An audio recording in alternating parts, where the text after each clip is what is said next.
ஐநா அமைதி படை மீது இஸ்ரேல் ராணுவம் துப்பாக்கிச் சூடு நடத்தியதால் பதற்றம் ஏற்பட்டது.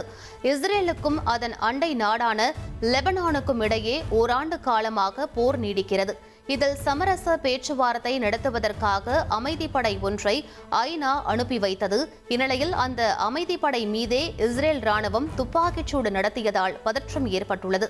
நல்வாய்ப்பாக அமைதிப்படையினர் காயமின்றி தப்பினர்.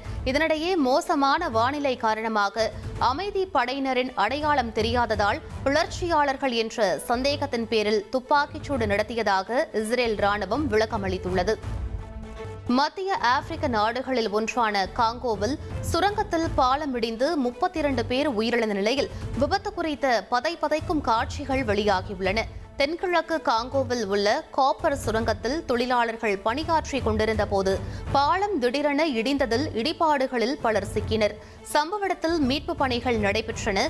காயமடைந்த 20க்கும் மேற்பட்டோர் ஆபத்தான நிலையில் மருத்துவமனையில் சிகிச்சை பெற்று வருகின்றனர்.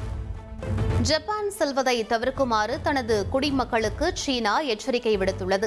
தைவானுக்கு எதிராக சீனா தனது ராணுவத்தை பயன்படுத்தினால் ஜப்பான் களம் இறங்கும் என ஜப்பான் பிரதமர் தெரிவித்திருந்த நிலையில் பதற்றம் அதிகரித்துள்ளது.